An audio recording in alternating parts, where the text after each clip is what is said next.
999ers risk their lives every day keeping us safe. You're putting yourself out there to help other people at their most precious time of need. But all too often, they're abused and attacked. Their house is on fire and they're attacking us. I was standing up with her hands around my throat. No. These personal attacks on police, paramedics and firefighters are at an all-time high. He's telling me, I'm going to kill your wife and I'm going to kill your family and I'm going to kill you. Leaving them traumatised and unable to work. How do you come to terms with knowing that you can't go and do the job that you love? But while the violent criminals responsible are hunted down and brought to justice, our protectors fight to get well and back on the job. We kept people safe, we put away the bad guys. I'm not going to let some man ruin it for me. This is my future, this is what I enjoy doing. Ready to face the next critical incident. Oh, police!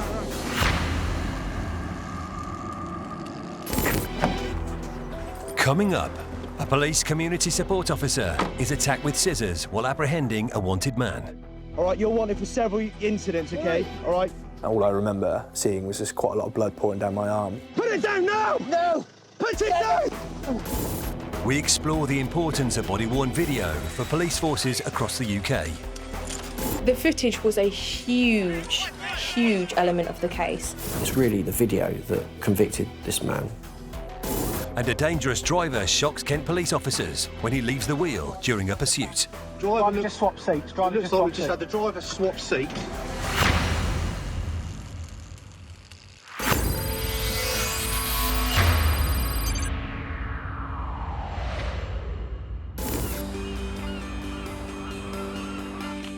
Police community support officers are a vital part of police forces across England and Wales.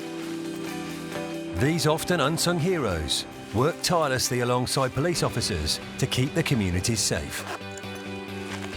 Sam Bushin joined the Avon and Somerset Constabulary as a PCSO in 2014.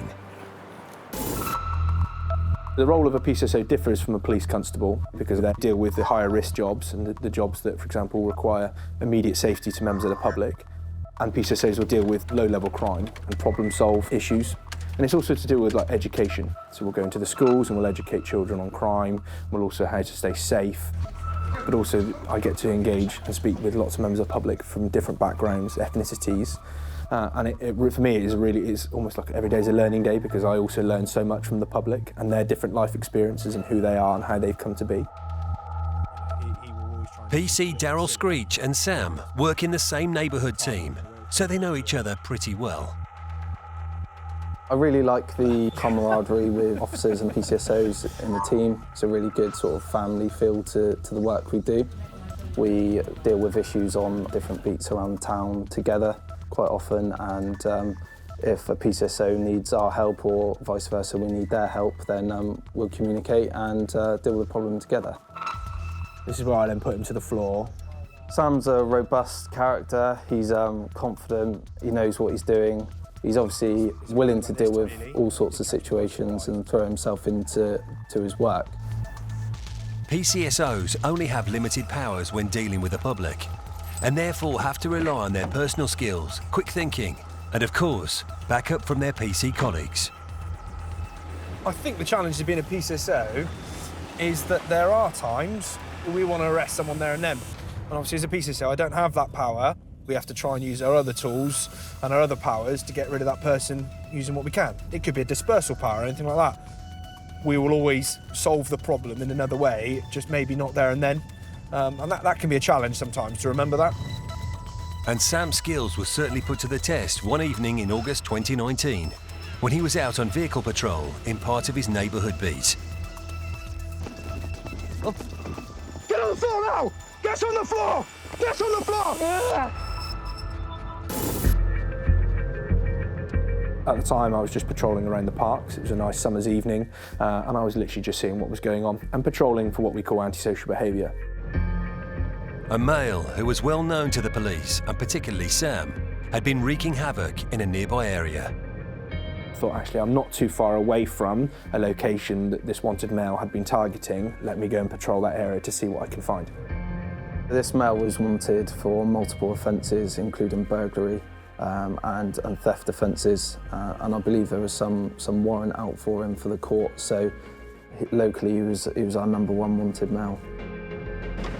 Because obviously he was targeting businesses on my neighbourhood beat area, I was really quite keen trying to find him.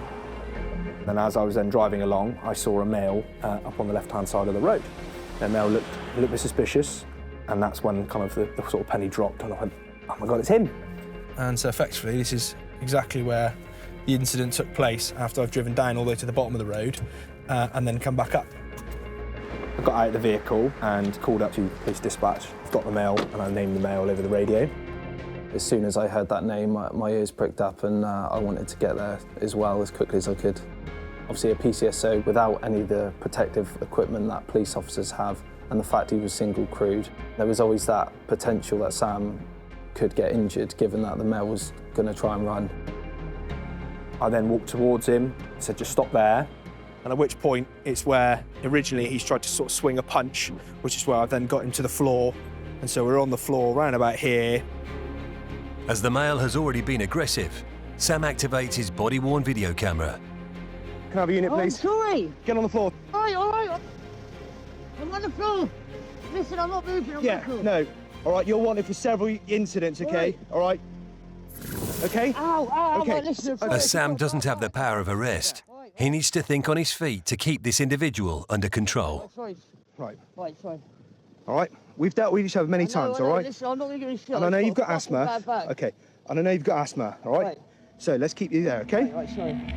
So I've got the male now on the floor, and he asked for a fag. I want to keep him as calm as possible while waiting for backup. I don't want to start then slapping his hands away from his bag and stop allowing him from what he wants. So I almost seen it as a bit of a bargaining tool. Okay, that's fine, calm down, have a fag, and we'll just wait for police. So he lights the fag, and then he goes to put the lighter back in the bag. His hand is in there for some time, and at the time, I wasn't really concerned about what was about to happen. And I didn't really think anything was going to happen because it wasn't in this chap's character to do something of that nature. Look, just, all right? Don't. Listen. Get on the floor now! Get on the floor! Get on the floor! Get on the floor now! I wasn't sure what the item was. All I could tell was that it was metal, it was pointy. And it's that point is where I've kicked his legs out, and we've then gone to the floor, and we were kind of on the floor here next to the truck. Later, Sam struggles to stop the offender from harming him with the sharp instrument he's removed from his bag. Have it in your leg! If he was going to do this to me, what would he do to a member of public?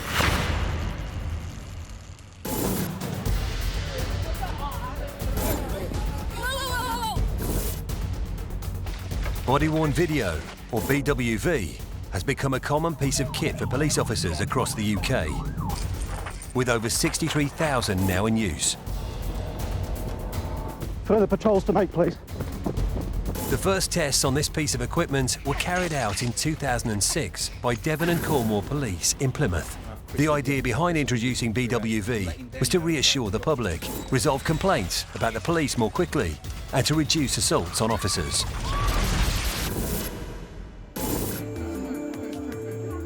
In 2014, Chief Constable Andy Marsh from Avon and Somerset Police was appointed the national lead for body-worn video. Body-worn video footage has transformed aspects of the criminal justice system. So what magistrates, juries and judges now see as a reality of what our officers have to face on the streets, and that can lead to earlier admissions, earlier guilty pleas, better sentencing and faster, quicker justice. These are all really significant benefits. In terms of an assault on an officer, we'll actually show the demeanour, the language, the injuries, the impact that cannot really be accounted for in a written statement in the same way. So it has actually transformed a court's understanding. I know how much magistrates and judges value seeing that real footage, and I'm very familiar with cases where judges and magistrates have asked to see the footage of officers being assaulted again and again and again because they want to understand what's happened. It's now pretty standard kit within the United Kingdom, and we're global leaders around the use of body-worn video in policing. We've had body-worn cameras in Kent for some time. I wanted three benefits from it, absolutely, hopefully allowing victims to get better justice at court through guilty pleas, and that's happening. to deal with complaints against officers, malicious or better officer behaviour, and that's happening. And then thirdly, to give officers more confidence when they're on the street. No. No. PC Daniel Stride was attacked with a knife while attending a call. His body-worn video was used in the court case, which resulted in the offender being sentenced to 9 years in prison. It would have affected the case so much so that it would have been my word against the defendants. And it may not have got to the point in court on an evidential basis. So by having that camera, it really did make a world of difference because we had the evidence for court. And it's really the video that convicted this man and got him the prison sentence that he did. You're under arrest. On suspicion of assault in police. Don't have to say anything. We may harm your defence. For Detective Constable Natalie Backhouse, body-worn footage was crucial evidence in her investigation into an incident where 8 officers from Essex Police were doused in petrol. The footage was a huge element of the case. There were over 100, clearly over 100 bits of footage, and they varied from a few minutes long to hours long. You have to evidence them in the case. On the footage, it's clear. You can see that person was fully intending to attack these officers. You cannot deny the act there. The footage shows it so clearly. He was sentenced to the maximum within the guidelines that the judge could deliver, and 3 years and 9 months, I believe it was, in prison. He'll spend that time thinking about what he's done, and for that I'm glad.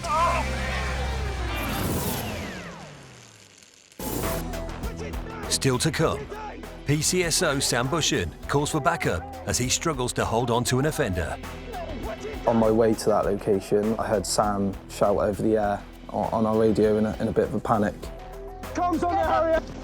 What you doing? So I started making to that location as quickly as I could. And a retired emergency medical technician looks back on his 32-year career. There were several times I was in an ambulance and there was tears running out of my eyes. To think that human beings would do that to human beings.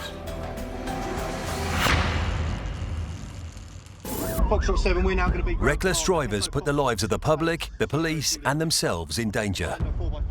In this clip, officers from Kent Police are in pursuit of a driver who is speeding through residential streets in an attempt to avoid being caught. Vehicle is taken first. The officers travelling directly behind the driver then witness him do something extremely dangerous. Route and road. We've got people moving around in the vehicles. Stand by. Driver's just got in the back. Driver just swapped seats. Just had the driver swap seats. The police are shocked as the driver leaves the wheel and climbs into the back seat while travelling at a speed of 40 miles per hour in a residential area. Driver's just got in the back. As the car veers onto the wrong side of the road, the passenger jumps into the driver's seat and pulls the car over.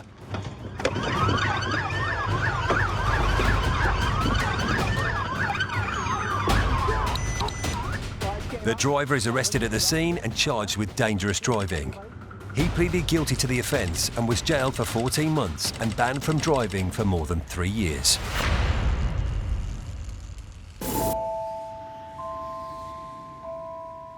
Assaults on emergency service workers don't just leave physical scars. They often leave psychological ones as well. I was a confident, robust sort of individual that left me, and I was fearful of being out in the public. We've all had bad dreams, but a night terror is, you know, it's real. You think it's happening. And in that dream, the suspect was stood over my bed with the knife. And eventually, I stopped going to sleep. I had trouble in confined spaces. I was very reluctant to go inside lifts.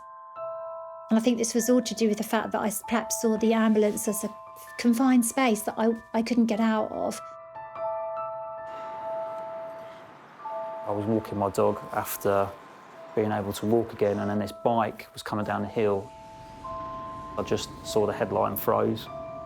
It just set me off. The headlight It just wouldn't get out of my head. And all I kept seeing for the next sort of 2 hours was headlight, headlight, headlight, flashback. My flashbacks used to be so immersive that I would be completely engulfed by it.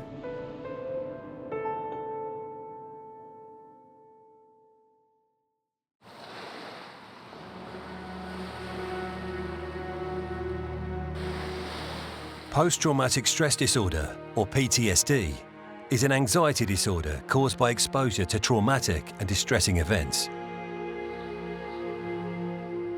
During World War I, it was first described as shell shock. It wasn't until the 1980s that it was given the name that we know it as today. Some of those at most risk of PTSD are emergency service workers due to the volume of disturbing events they are exposed to. A study by the University of Cambridge, sponsored by Police Care UK, suggests the rates of PTSD in the police service are almost 5 times higher than in the general UK population. Dr. Michael Patterson, a former police officer in Northern Ireland, lost both his arms when a rocket-propelled grenade was launched at his police Land Rover in 1981. He went on to become a clinical psychologist and has done a lot of work with emergency service workers suffering with PTSD. Whenever a disturbing event occurs, maybe a threat to oneself or somebody else, in other words, you witness it, and the response could be a strong emotional one, could be one of fear, could be a sense of helplessness, could be a sense of horror. And once that occurs, it can challenge the brain's ability to process it. Now, sometimes we will process disturbing events naturally, and somebody who would be symptomatic for post-traumatic stress, let's say 4 weeks after an incident, there's a 50% probability they'll be non-symptomatic 6 months later. Research tells us this. So natural healing does occur. For someone exposed to trauma, their brain may not file this event in the normal way because it's too distressing. So it's stored differently and is easily accessed. You can think of them as being stored in what's called a memory network. Channels of information that are associated with each other that form this memory. So one channel could have the sensory aspects of the experience, the sights, the sounds, the smells and the tastes. Another are the thoughts we had at the time of the event, another are the emotions, then the physical sensations, and then a negative belief about ourselves is created by that, and that becomes locked in. From time to time, things will activate that memory network as it's stored. There could be reminders in the here and now, so it could be something comes on TV, or it could be the sound of a police siren going or an ambulance going past, activates the memory network. What's stored there feeds up into the present and causes that disturbance. And as we go through life, we'll draw on what we believe about ourselves to make sense of the situation we're in. So it's going to colour our perception, affect our attitude, and then affect our behaviour. Is PTSD within the police? Yeah, it's there. It's always been there. It's never been recognised before. There's been historically reluctance for it, probably also a bit of ignorance, but we'd never had the support that we got now to be able to deal with it. We dealt with it in a very, very different way, even 5 years ago. So it's good that it's actually now being recognised. It's important that it's being recognised, because if we don't recognise or acknowledge it, how are we going to deal with it? The rise in attacks on emergency service workers led to new legislation being passed. The Assaults on Emergency Workers Offences Act 2018. This proves that protecting the well-being of emergency staff has never been more important. Police, fire and ambulance services all have some form of support system in place in the event any of their staff are assaulted. It's just about sort of making sure that if those officers are feeling down, they are feeling lonely, they're feeling not at their best because of what's happened, that we can help because we understand it.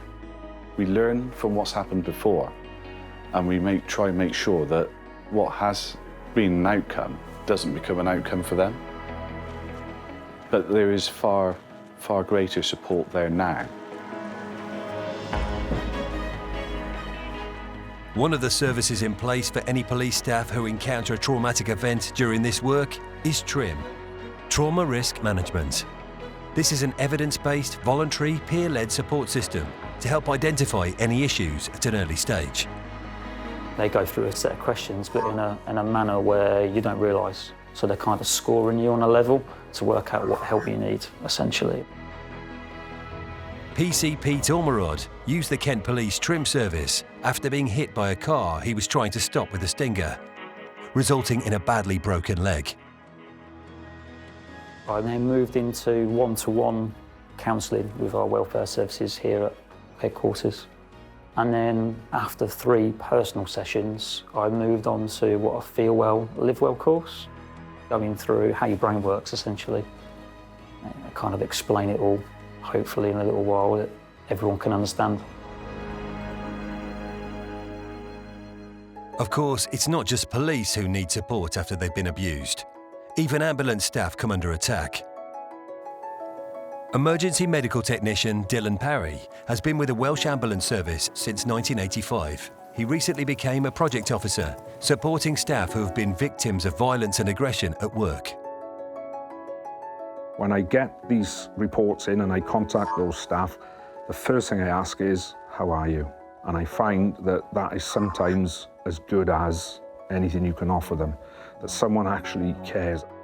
No, there won't be any issues with that. You've got to get yourself sorted. There are lines that are being crossed that are just simply not acceptable, and we cannot underestimate the effect it's having on those staff. I will contact them on a regular basis to provide the extra welfare support that they may or may not need. I will liaise between them, the police, and the Crown Prosecution Service in terms of helping them provide statements, getting outcomes for them, and keeping them updated on the case progress that is being made. Part of this is to make this process as easy as possible for them. The most important thing is their welfare and well-being. Are they okay?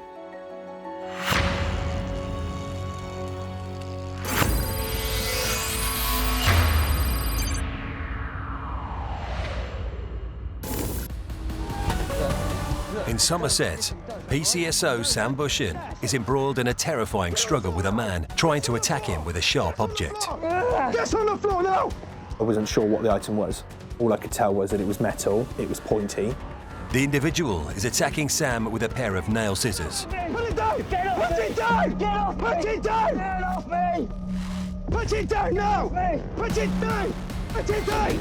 I've called for assistance on the radio. Comms on the area! Put it down! On my way to that location, I heard Sam shout over the air on our radio in a bit of a panic, just asking for more units. And so I started making to that location as quickly as I could. Put it down! Attacking me!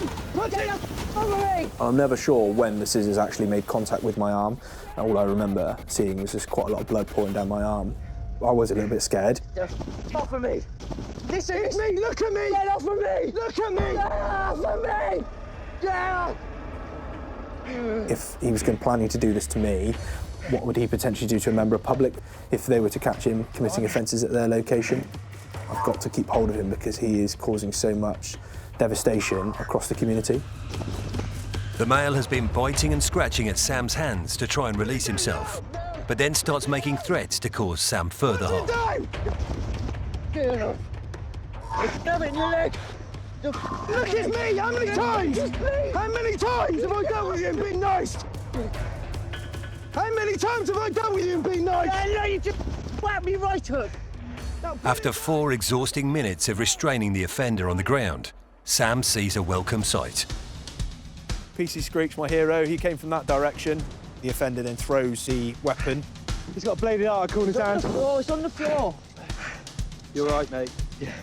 And I remember at that point just feeling a massive amount of relief is that actually, 1, I was going to catch this male, and 2, no one was going to come to further harm. Please go and tell me so I've been arrested. You're right, Dad. I'm sorry. I saw Sam had a lot of blood on his arms, so immediately I knew how serious the incident was.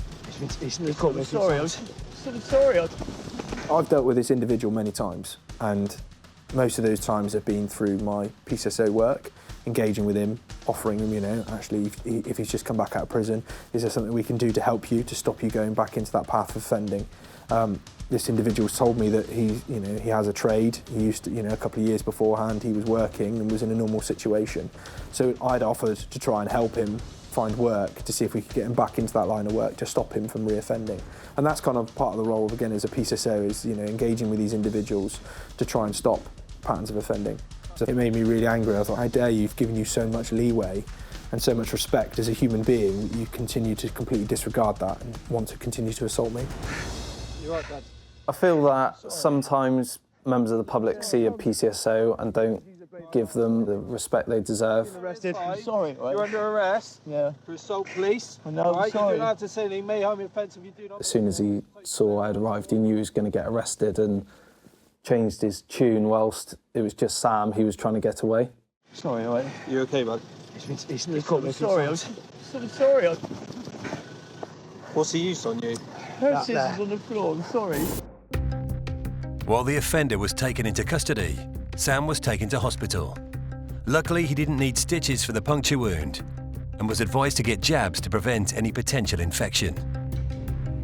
Following the incident, I'm going to be completely honest, the hindsight and the what if played a massive part on my mental health. It was something that I constantly was concerned about, was should I have done this, should I have done that? This could have happened, this could have happened. And then I remember there were several moments where, I was in the shower one day and, I sort of came close to tears in the shower, generally because of the thought of my family and children. And don't get me wrong, I know that obviously now the injury was minor, but for me it was the what if, because obviously this male was continuing to want to cause damage to me. It was the concern of actually that could have been far worse. And unfortunately for me, that played on my mind quite a few days and weeks afterwards. But actually looking back over the weeks as the weeks went on, I was impressed at how I dealt with it, because actually I'd minimised any further incident from taking place. I'd minimised any injury to also the offender, and also the offender was caught. The male pleaded guilty to 3 counts of burglary, actual bodily harm, possession of a sharply pointed article, 8 counts of theft-related offences, breach of an existing court order and other offences. He was sentenced to 5 years in prison. It's quite difficult to get someone put in prison for that long, and I felt it was a good sentence achieved by all the team here in Taunton. Sam returned to work the day after the incident and is feeling much more positive. Being at work was the best place, because I was with people that were understanding but also supporting, and also still having that banter there to take the mickey out of me a little bit was just what I needed. All those emotional moments have gone. I'm feeling fine now, actually, after all of the processes that I've had. A little bit of counselling, back into the gym and support from colleagues. However, Sam's incident has highlighted how vulnerable PCSOs can be when patrolling their neighbourhoods. We do not have any forms of PPE, personal protective equipment, other than our body armour. Ultimately, I would feel more comfortable if I was given more equipment. Obviously, I understand that giving more equipment then requires more training. So with that level of training, then potentially there's just minimises any future or potential risks that would happen to either me or my other PCSO colleagues. It's made me think more about our PCSO colleagues and the risk that sometimes they put themselves in, and I don't think they get enough credit for that.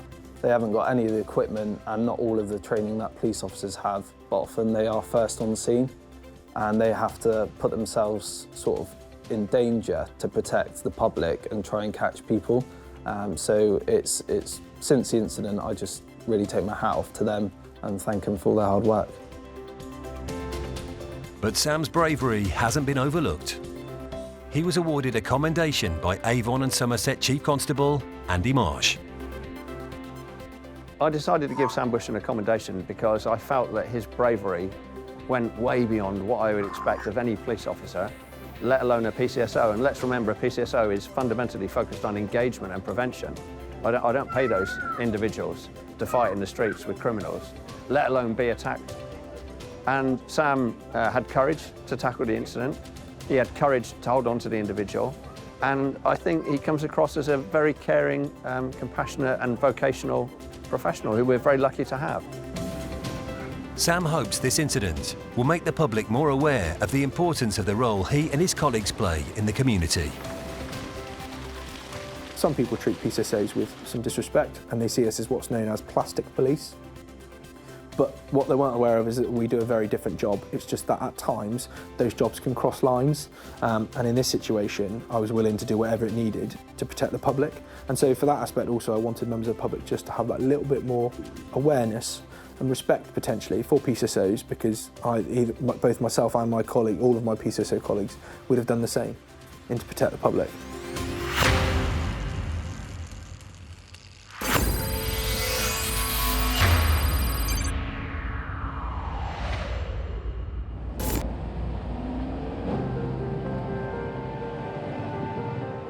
I'm actually from agricultural background. I was agricultural trained. I hoped to become a farmer. That's all I ever really wanted to be. Therefore, at school, I didn't bother too much about education. I avoided it because, like, homeworks weren't done, and I came home to work. All I thought of in those early 70s was work was a farmer. But a dramatic event would lead Kenny Douglas down a very different track. We are married, my wife and I, for 40 years. After 1 year of our marriage, I was involved in a road traffic accident. It was, the vehicle I was in collision with a ready-mix concrete lorry, a lorry with a large tub of cement on the back of it. The lorry was right off, so you can imagine what my car was like. I was unconscious. The fire brigade had to cut me out of the car. 2 ambulance men arrived. I didn't know them because I was unconscious. They told me afterwards that they had to start my heart twice with my precordial thump because my heart stopped on 2 occasions. I wasn't expected to live. And here I am today. Them 2 men were very high on my list of people that I admired. They had actually saved my life. Kenny then decided to train as an emergency medical technician. I'd been a patient, and then I was being able to return what I felt to the community, what the community did for me, what the ambulance service did for me. My ambulance service started in 1985. I then started a 32-year career, and a couple of days.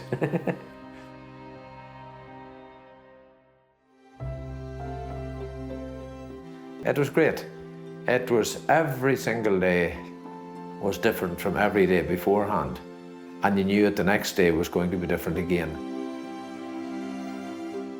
I got paid to do what I wanted to do, and I loved every minute of it.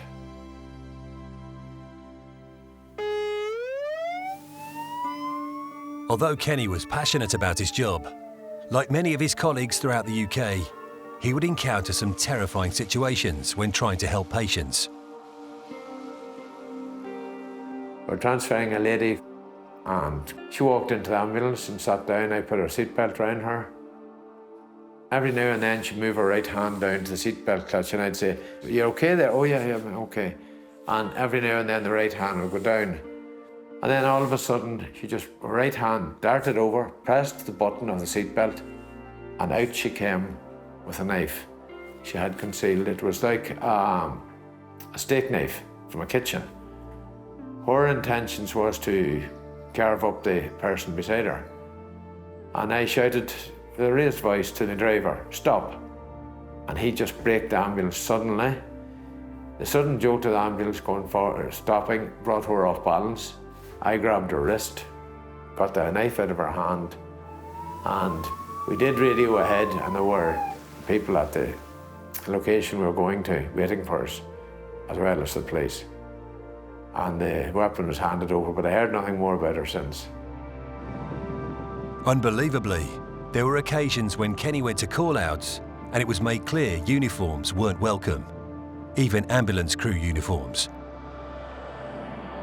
We did go to a location where there was a party going on, and we were sent because the neighbours had heard bottles breaking and somebody screaming. So having arrived at the scene, we never found a patient.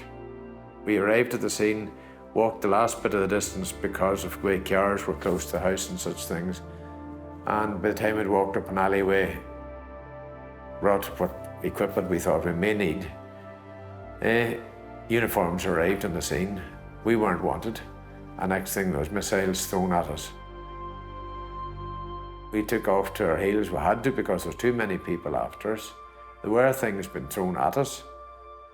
So thankfully on that occasion, as I run, I took my keys in my hand and into the driver's door, and the equipment I had in my hand was landed in the passenger seat. My mate was in the back, and away we went.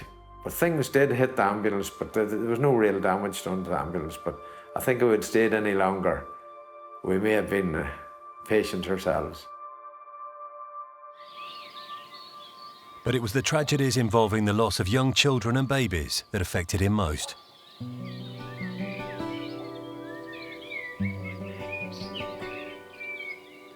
One thing I found very difficult was SIDS, sudden infant death syndrome.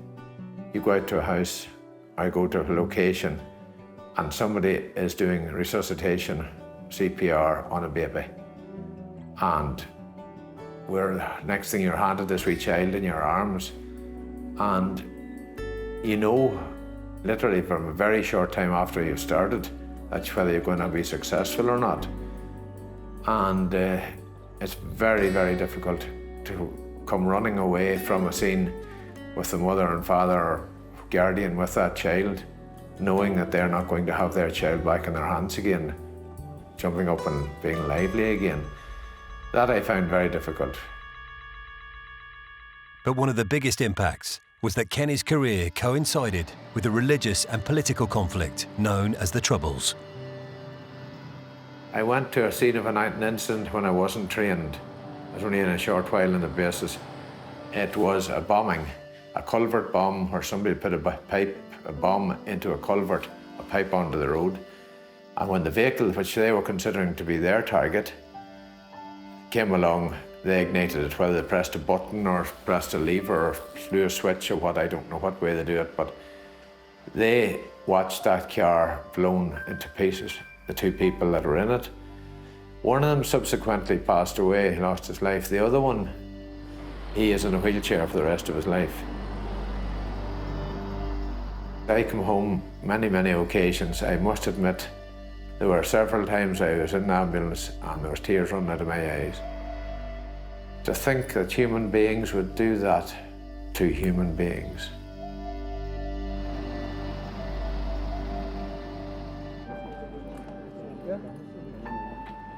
We had specialist doctors who had specialist training because they had so much practical work.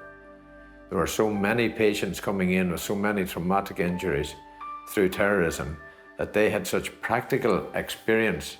We had the top in the world in our country.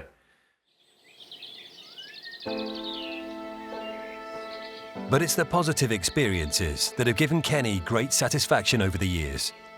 And one incident in particular has left a lasting impression.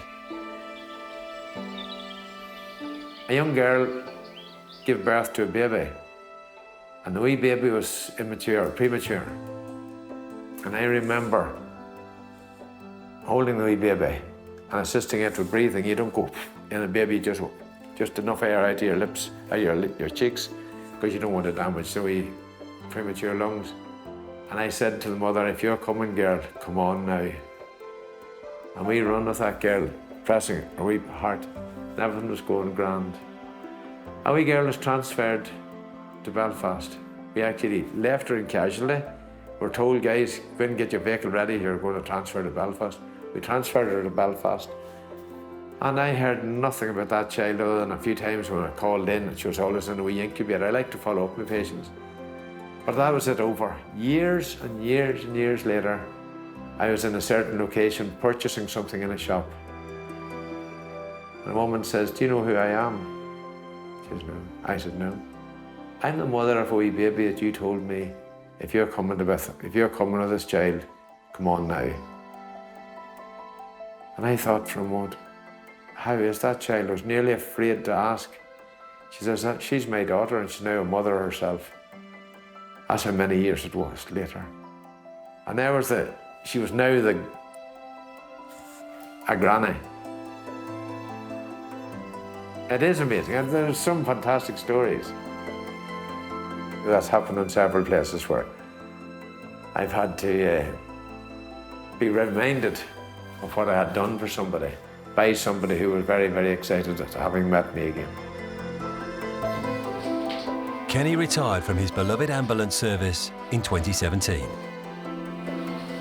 I planned to leave, and at a reasonably healthy young time in my life, I'm able to do things now and work away for myself. It's not that I've forgotten the work. I pray a wee verbal prayer in my mind each time I meet an ambulance going out the road. I thank the Lord for the time I was there, and that God's blessing would be upon each one of us driving those ambulances.